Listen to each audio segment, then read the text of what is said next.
আসসালামু আলাইকুম, welcome to Emran green house.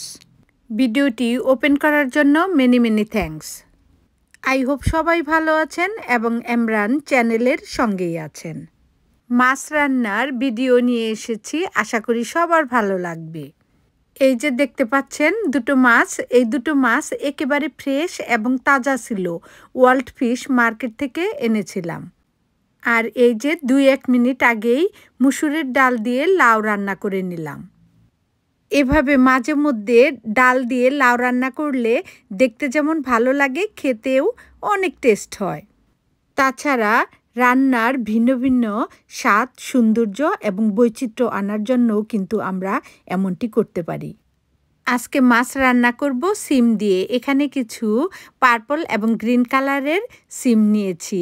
আর এই যে টমেটো স্লাইস করে কেটে নিয়েছি, আর পেঁয়াজ কুচি করে কাটাও হয়ে গিয়েছে। এখন মাছ দুটো কেটে নেওয়ার পালা। মাছ দুটো আস্ত এনেছিলাম ওভেনে বেক করব বলে। অন্যদিকে ফ্রেশ সিমগুলো দেখে মনে হলো মাছগুলো পিস পিস করে কেটে তারপরে সিম দিয়ে রান্না করি।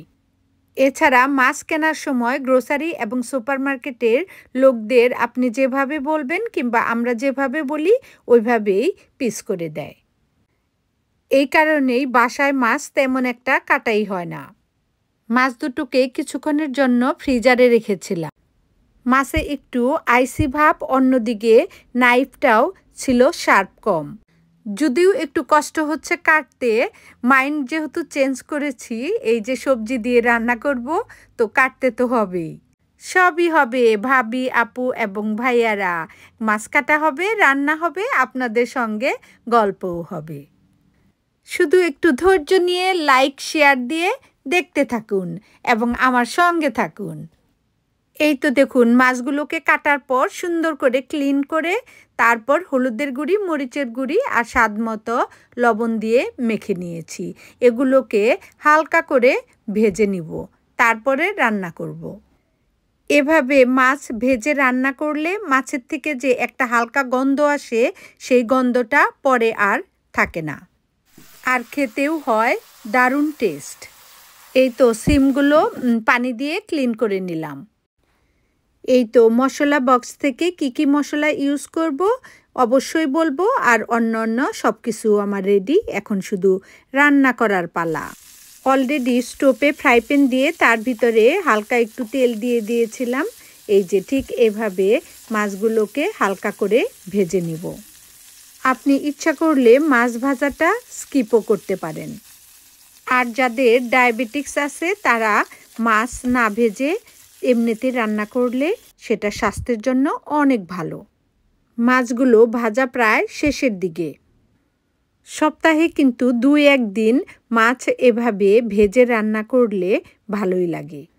যারা মাছ খেতে ভালোবাসেন তারা আমার রেসিপি ফলো করে ঠিক এভাবে রান্না করে দেখুন, অনেক মজার। পাশের স্টোভে অন্য একটা ফ্রাই প্যানে পরিমিত তেল দিয়ে তার ভিতরে সব পেঁয়াজ কুচিগুলি দিয়ে দিয়েছিলাম। তার ভিতরে দিয়ে দিলাম হলুদের গুঁড়ি, মরিচের গুঁড়ি, ধনিয়ার গুঁড়ি, জিরার গুঁড়ি আর স্বাদ মতো লবণ। আরও দিয়েছিলাম পেঁয়াজ, রসুন, আদার পেস্ট। তারপর সব সিমগুলি দিয়ে ভালোভাবে কষিয়ে নিয়ে আর মাছ ভাজার ফ্রাই প্যানটাকে একটু পানি দিয়ে ধুয়ে এখানে সেই পানিটুকুও দিয়ে দিলাম। সিমগুলো একটু সিদ্ধ হয়ে আসার পর তার উপরে দিয়ে দিলাম কেটে রাখা টমেটোর স্লাইসগুলো। পাকা টমেটোগুলো সবজিতে লাস্ট টাইমে দিলে আস্ত থাকে, দেখতেও ভালো লাগে, খেতেও টেস্ট হয়। সবসময় পাকা টমেটো আর ধনিয়া পাতা লাস্ট টাইমে দিলে স্মেলটাও অনেক সুন্দর আসে। ভেজে রাখা সব মাছগুলো দিয়ে দিলাম। রান্না অলমোস্ট শেষের দিকে। এভাবে কয়েক মিনিট রান্না করার পর স্টোভ বন্ধ করে দিব। আজকে মাছ রান্নার ভিডিওটি ভালো লাগলে আর দেরি কেন, এভাবে সবজি এনে মাছ দিয়ে রান্না করে খেয়েই দেখুন, অনেক মজার। যে সমস্ত ভাবি, আপু এবং ভাইয়ারা জব করেন তারা উইকেন্ডেতে এভাবে মাছ রান্না করতে পারেন। আবার ইচ্ছে করলে এয়ারটাইট বক্সে ভরে নর্মাল ফ্রিজে রেখে 2 দিনও খেতে পারেন।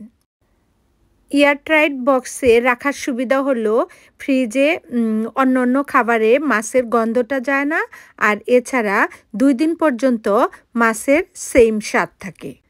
এই তো দেখুন ভাবি, আপু এবং ভাইয়ারা আপনাদের সঙ্গে গল্প করতে করতে মাছ রান্না করা আমার শেষ। এখন শুধু খাবার পালা। যারা নতুন রাঁধুনি ভাবি, আপু এবং ভাইয়ারা, তাদের জন্য একটা টিপস হলো এভাবে মাছের সঙ্গে সবজি দিয়ে রান্না করলে এক্সট্রা সবজি করার প্রয়োজন হয় না, কারণ অনেকে স্টুডেন্ট, জব করেন এবং বিজি থাকেন। আজকে আর বেশি কথা না বাড়িয়ে এখানেই বিদায় নিব। আবারও দেখা হবে, কথা হবে নেক্সট ভিডিওতে। ততক্ষণ সবাই ভালো থাকবেন, নিজেকে আনন্দে রাখবেন, যত্নে রাখবেন। বাই।